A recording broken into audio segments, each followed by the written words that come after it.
Hi everyone, welcome to another Talk Time edition with Meredith McCarthy, and Teresa Saunders is going to be joining me shortly. And today's podcast is all about igniting passion and thinking about purpose. And I think for a lot of people, that is something that waking up in the morning, having that sense of passion and purpose is a really important thing. And when that's not there, quite often people can get quite down and depressed. So we'll talk a little bit about that and how hypnotherapy can support a person on their journey in igniting that. So let's join Teresa.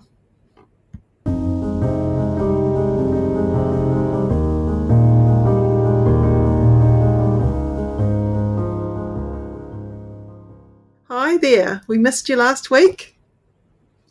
Hi Meredith. Hi everyone. Thanks for having me back this week. Yeah, looking forward to it this week. Excellent. So when you're kind of thinking about igniting passion and purpose, I think I'm a little bit lucky, to be fair, because I was quite young when I found my passion and purpose. I was only about 22 years old, and I came across this thing called hypnotherapy. And I got trained as a hypnotherapist, and to me, going to work every day, I feel excited about what I do, and I live and breathe it. And my family would testify to that. They probably get a bit sick of me talking about things to do with hypnosis, but to be fair, 30-something years later, I'm still as passionate about what I do as I ever was. How do you see sort of being in a profession, Teresa, and being excited about that versus finding yourself in a place that maybe just kind of can be a bit draining? It's not really your cup of tea. Yeah, I think it makes a huge difference to our well-being, to be honest. I do think that there's an awful lot of people that aren't necessarily igniting their passions and finding their purpose. And I think that's probably because there's a lot of beliefs that we hold ourselves or beliefs that we take on a board from society and the community that we can't do what we actually want to do. So we have a lot of constraints that possibly can get in people's ways, preventing them from, you know, doing their passionate job and having that real purpose of what they want to do.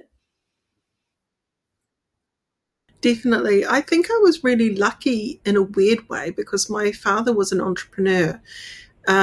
So he had his own business, and I think in my brain, being self-employed wasn't scary. So I just thought it was normal, and I'd go to my dad's office and hang out there as a child growing up, and it just seemed really exciting to me because he was doing what he loved to do. He was a property developer, and he seemed to have a really good life. So when I got into being self-employed, it was like a duck to water. I didn't think anything of it. And he said something really lovely one day. He said, Meredith, think about your business, your office as your sanctuary. And you know what? Like, I literally have it set up like my sanctuary. I have all the things I enjoy. I create the space that makes me happy, and I enjoy coming into it and doing the work that helps me, help others. And that's a big part. But I think a lot of times people fall short of having that belief. Maybe they haven't had those mentors in their life that says, hey, you could be anyone you want to be. Mm. And I think you were really fortunate there that you had a father that was that way and did encourage you to be who you want to be, which I would say is probably not the majority of people. No, there's some people who get trained as something and they never launch it because they are missing that aspect of curiosity and running the experiment, I like to call it. So sometimes we've got to run the experiment to work out, is this right for me? There were a lot of things that I did that I thought, oh, could I manage a restaurant? And the answer was, it was boring. So I got to the point where I'd memorize everyone's order. I didn't even have to write it down anymore. It was kind of, it was too repetitive.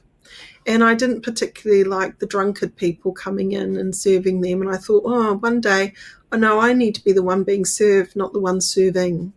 And I really stepped away from the restaurant industry, uh, starting to think, yeah, what do I really want? And I ended up becoming a nail technician after that, doing women's nails. But my shoulder collapsed, and that was that. And I started seeking something else and stumbled across hypnotherapy, did my training, and I was really fortunate. But not everyone is. So there are a lot of people that are late bloomers. You know, they've gone through, maybe they've done what their parents expected them to do and gone to polytechnic and sort of learned a couple of trades, or maybe university, or they've gone straight into the workforce and just working their way through a general wage, and by accident might have gone into leadership roles or management roles, but maybe never actually trained for them. And then they find themselves in a place where they wake up every day feeling really miserable and unhappy. I know, I think there's a lot of pressure put on young adults or teenagers, whatever you want to label them as to what you want to do for the rest of your life. And let's face it, depending on your lifestyle, your family's lifestyle, you don't even know what jobs are out there. You know, there's so many different types of jobs and so many unique jobs. How can you suddenly decide what, education you need to have, and even if that's going to be relevant when you're at school, ready to take your exams to set what could make a difference? Although I will say, school exams are important, but you can always add to and change. As we're adults, we can continue our knowledge and learning. It's like not designed fully. And who do you know, how much do you really know? Let's face it, when you're at school and people go, what do you want to do for a living? How on earth could you ever answer that? I think if it's something that you feel that you would actually like to have a go at, then yes, take that bullet and have a go. There's nothing wrong with trying, but I also think it's good to look at our beliefs, what's preventing us from actually achieving our purpose and passion. I want to invite the audience into thinking the idea of reinvention. So, no matter where you are in your timeline of experience, you can always reinvent yourself. You don't have to just keep on the trajectory that you've always been on. You have this ability to go, actually, let's do an audit and an edit. What's really working for me and what's not? And let's be honest about it, because a lot of times people are so scared to even look at that because they don't know what's next. Maybe they don't have an idea of what they would do instead of what they've been doing, because it's been so normalized and habitualized. Their option menus sort of gone out of sight. But it doesn't matter whether you're in your 30s or 40s or 50s or 60s or more. You can change tack if it's not working for you. No, this is the wonderful thing I think about the modern age, is that it's not like it used to be, where someone gets trained and then they hop in the job and that's them for life. I think more and more now, people are chopping and changing their roles every 3 years. They go and maybe look for another role somewhere else, and they grow. And maybe the thing called secondments, if no one knows what that is, or some of you don't know what that is, it's when you might be employed to do a certain job within a business, and maybe someone's gone on maternity leave, and maybe it is a different role to your current role, but you might request, hey, can I fill in for that person? I'd really be interested in working out what that role is. And you get a secondment. You're there for 3 months, 6 months, or maybe even a year to really try it on and be supported. And you may well find that's what turns you into another sort of trajectory of where your career is heading. Yeah. What are your thoughts on those sort of opportunities that come up from time to time? I was just going to say to you, so if somebody came in and said, they're not happy, they don't feel like they're igniting their passion and purpose, but they have no idea of where they want to move forward to. They just know that where they are is not what they're wanting. They're not really living their life. What would you do to explore where they'd like to go, what they'd like to do? Looking at values and beliefs, all of those things, as you come into a hypnotherapy session, that is a big part of what we do, is kind of going, okay, where have you come from and where do you think you might want to go? Have you got a sketch of what might be something that interests you? Some people come in and they do have that, and some people simply don't. They just know that they don't want what they have. So doing a values exercise can be quite useful. And then what would you use in hypnotherapy to sort of help them go that next stage? So once you've identified what field they'd like to go into, how would you move forwards? One of the things that I ask is, if you were to go into a big library, what is the area of the library that you would go towards that would really ignite your passion? And it could be gardening section, it could be fiction writing, it could be something else. But that will give a lot away about what is natural for that person to get engaged in and excited about. So if someone's perpetually going into the area around design, like architecture or whatever, maybe that's actually what they might deep down want to do, somewhere in that creative zone. Or if someone's interested in history, that could be something, and there could be an area, or develop some ideas around what are some workplace spaces that would help me as a person that's naturally interested in history. And there might be politics. There might be an area that people go, I always like to know a person's journey and how things went and about politics and so on. I would love to be that person that wants to create change in some way. So maybe, it could be not necessarily in politics itself, but it could be working as a representative of New Zealand in some way. So you never do know what's going to be right for that person, but getting them to think, if you were in a library and if you had a choice of where to go, where would you hang out? And that can get a conversation started with that client. Why do you think you're interested in that?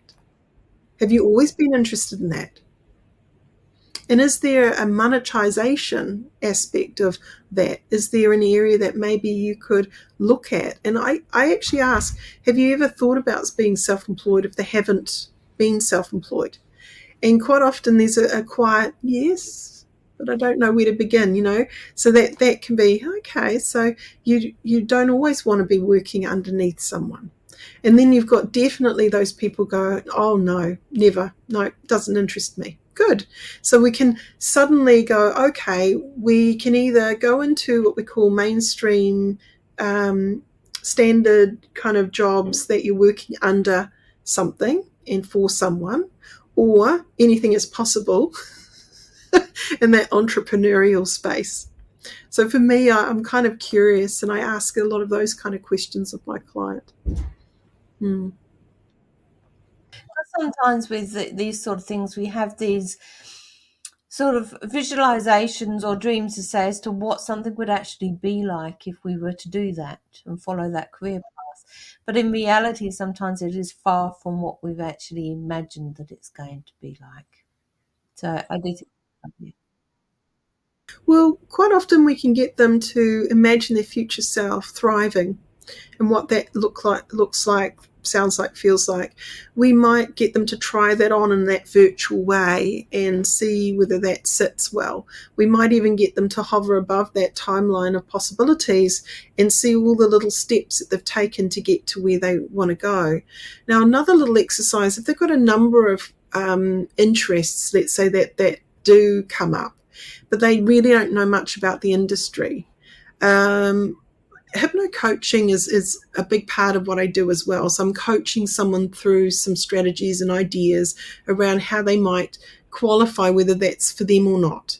And a nice little exercise is going into that industry and ask whether you can have a cup of coffee with someone who's been in that industry and pick their brains, find out what it's really like. The other part is being a shadow for a day. So see, like the workplace things that the kids get to go on, and they get to try out different careers.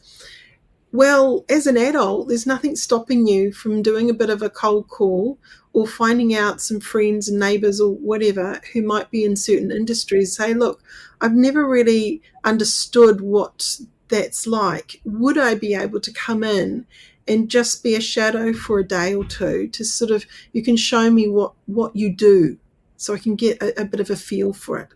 I think that's a really neat way, if they can, if it's available, to be able to see if it's a good fit for you or not, whether you could actually see yourself in that role or not. Yes, because all of us have completely different version of what happiness and passion is to ourselves. That's often when you don't have passion and purpose. You think you are on the right path. You find yourself going and getting trained. You hop into the industry, but because you didn't really do that much scope, or you didn't know yourself well enough yet, it's almost impossible to know whether it's going to be the right fit for you. But getting excited that at least you know what you don't like, because that just then helps you to get very clear and hopefully itchy to find something that's a better fit. I do believe there's a place and space for everyone.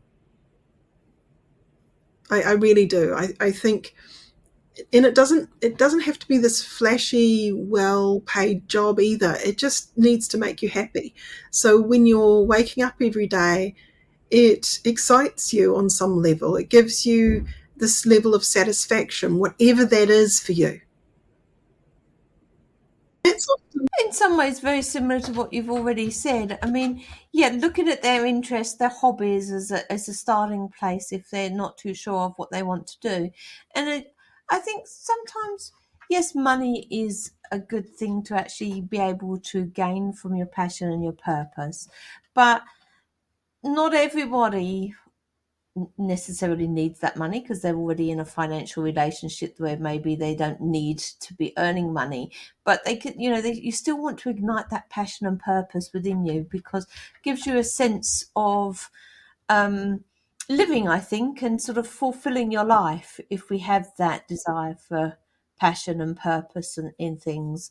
And often I find with people, I don't know about yourself, but quite often it can be, I have clients come to me when the children are growing up, that different ages and stages, and they suddenly realize that, what's their purpose anymore because they've identified themselves as being a mother or a father for all these years, and suddenly those children have lost, well, not lost, but flown the coopers, so their purpose has changed.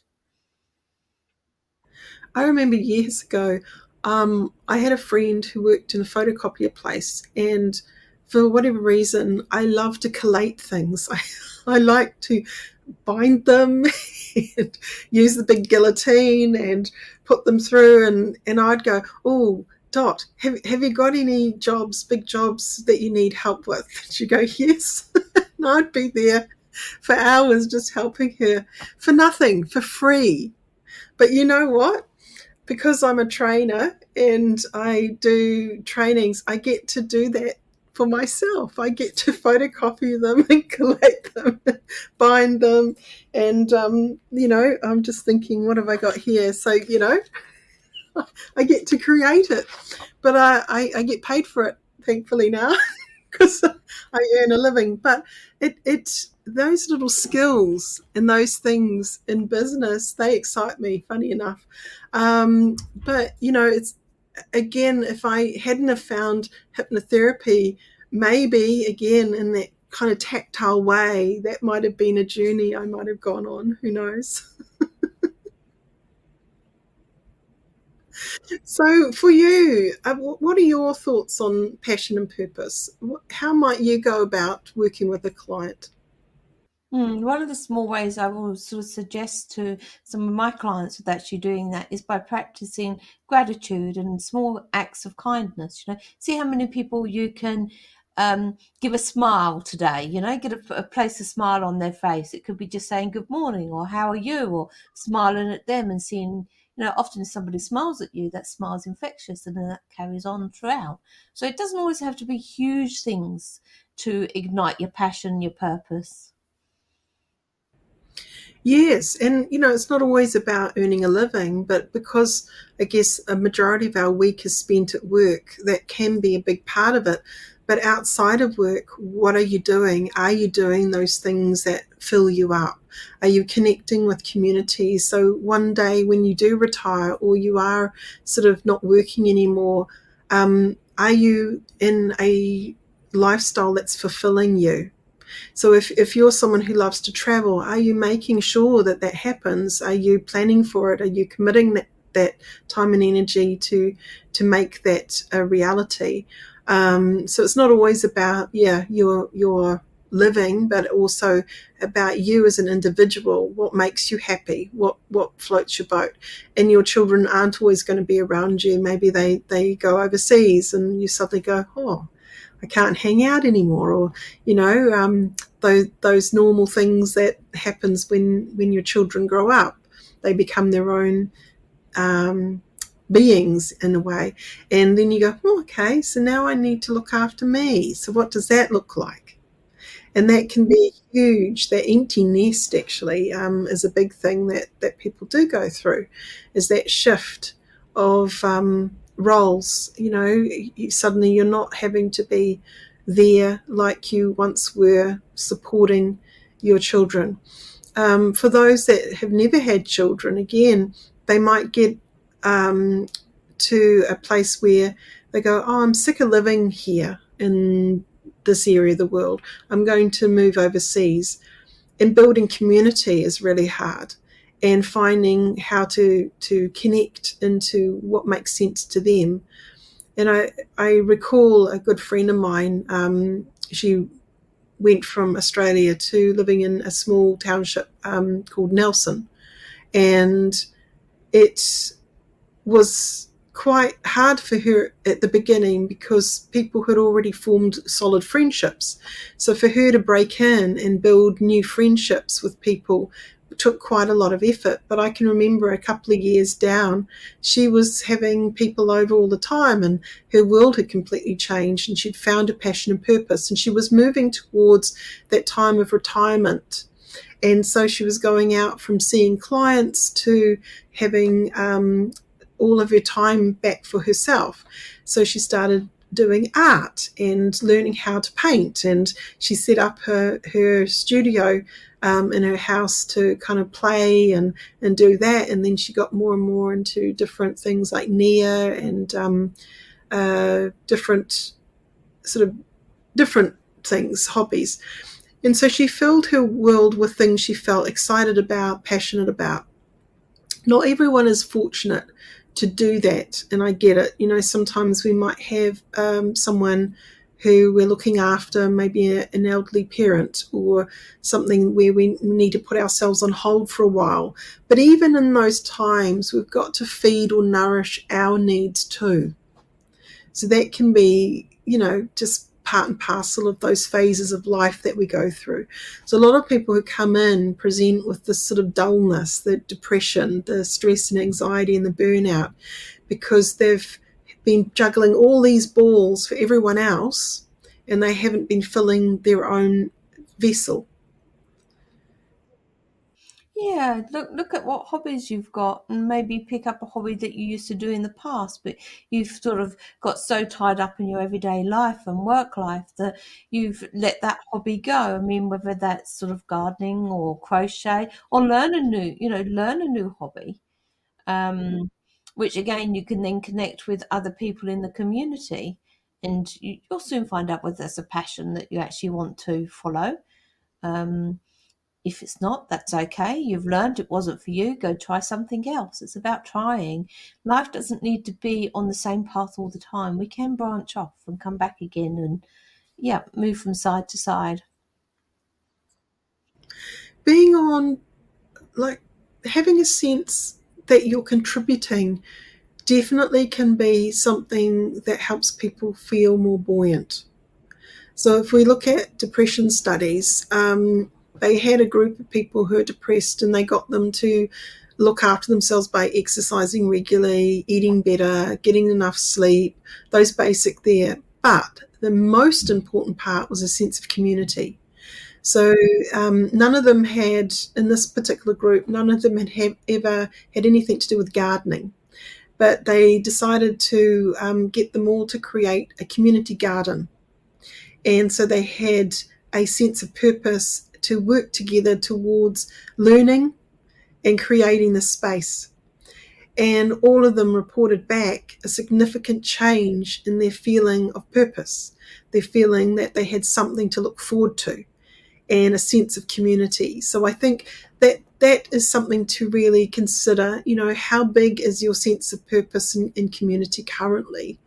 And if you're dealing with clients in that way, do explore what's going on in their free time. Do they just kind of disappear into their virtual world screen, and not really interact with many people? Or do they have things that is nourishing to them that they want to do more of if they had more time? Volunteer work of some kind, that can be huge. I know my grandmother, she used to work with the kids from the IHC, helping them to make crafty things, and that was really something that gave a lot of joy to my grandmother. And yeah, little things, just, it doesn't have to be every day. It just is something in your life that you can do every so often that's giving you that and nourishing you in that way. What are your thoughts on that, Teresa? Hmm. And we don't have to just stick at one. We can keep on trying new little bits and pieces and have many passions at once. I think it's nice to, I guess, invite clients to remember this is a work in progress. They're not meant to be sort of done and dusted and not growing anymore. This is a growth journey. And sometimes what you felt passionate about in your past, you might have done and you're finished with, and then it's time for a new chapter. Even physically, like let's say you've got a young lad who's very much into their sports and that's their world, and then they get to middle age and their knees fucked and other things happen where they just can't run around that field anymore and they can't do what they used to do. They're going to have to think again about what's important to them. Now they might still be part of that sports team. Maybe they're coaching and not playing, or they're doing something in the way of supporting younger athletes to get to where they are. But again, they might be reinventing themselves and doing something completely different, learning a new skill set, like you say, trying it out. And that's all you can do, is really trial and error. There's no failings, just learnings. This is a nice philosophy to kind of go by and really keep putting your feelers out there and go, is that right for me? So, when you're looking at a client, working with a client, do explore their past, where they come from, what's been going on that might have caused them for that ignition of passion and purpose to have been sort of extinguished, So what's causing them to feel a little flat or dull? Get to the bottom of it. A lot of people aren't just coming in to find their passion and purpose. It's not why they're booking a session. It's usually because they're feeling stressed and depressed about where they're at, and they're looking for something else, but they're not actually articulating it like that. It's remembering that you don't keep on giving, you've got to receive as well. Because quite often a lot of people give their time and they give, but they don't actually take receiving very well. So we have to top our own cups up as well. We can't keep on just giving. Can you think of an example of that? Now you put me on the spot. So I guess like somebody's always saying they've got something to do for themselves, okay? But then someone says, "Oh, I need help with. Could you just?" And they say, "Oh yeah, okay." So they go and do that, and they put back what they're wanting to do for themselves for later, although that was important to them at the time. They thought, "I'll help them," and then when that's finished, somebody else might say, "Oh well, I actually could do with a helping hand in doing this." So then they go and get way again and what they're wanting to do, and it could be a hobby or it could be a simple thing as tidying up the home, and because they keep on going and helping others and being sort of distracted or feel they have this sense of need to help others, it stops them from doing what they actually need to do. Then they start to feel down because the house is a mess or that sort of thing, because they're always helping others and feel that they cannot say no to people. Yeah. Yeah, to be of service to others, we can get into that trap sometimes, and it might feed your ego for a little bit, but actually, are you doing your foundation stuff for you? So getting that balance right and servicing you. So let's replenish our cup first, and then we have something to give. If there's something left, Yeah. I think as well, it depends on your upbringing as well. It can be very hard for you to say to somebody, no, I can't help you. I need to take some time to do this for myself. Then I can come and help you. So again, it's about those limiting beliefs that are stopping us from moving forwards. And we can explore those as hypnotherapists. What are they? Where did they come from? Do we truly believe that? Is it serving us? Can we change it? And so, in a hypnotic way, if we're doing a session around limiting beliefs, we can invite the client to say goodbye to that old limiting belief and create a new contract with themselves on the inside. And that can be profoundly helpful to allow that client the room to grow. As long as that limiting belief is still buzzing around, it's going to steal from them the opportunity to get doing something else and to change things up. So, yeah, identifying that and dissolving that is really important for your client. And then future pacing, what does that future ultimate self, what is that self getting up to? What does that look like, sound like, feel like, really engaging that client, getting that client excited?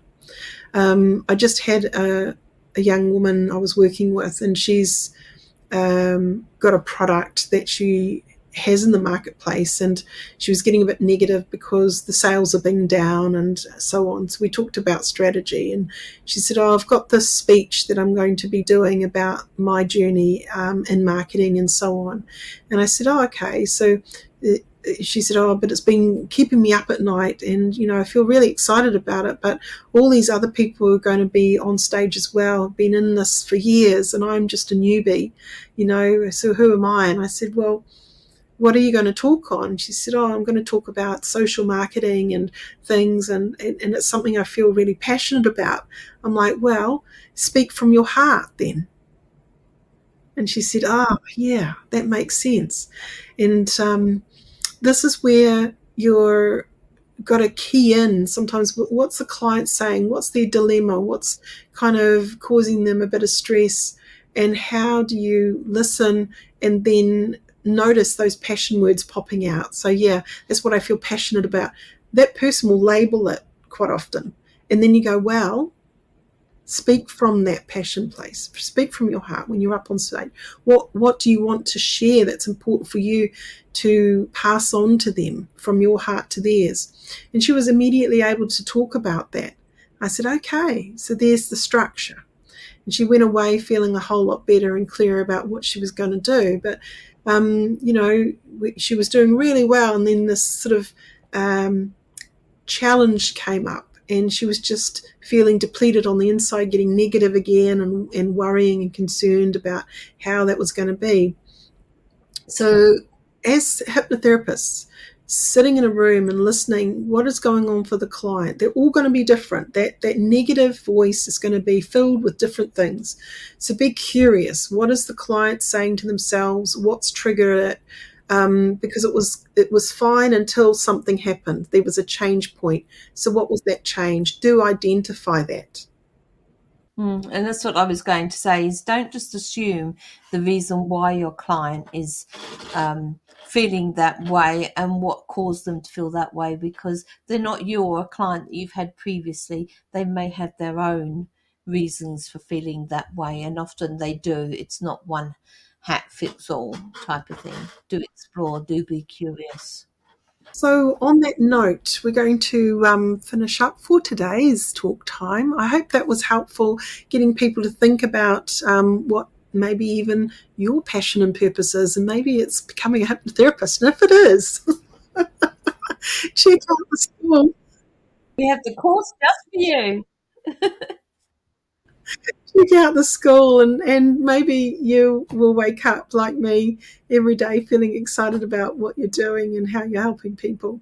You can visit the website www.nzach.ac.nz.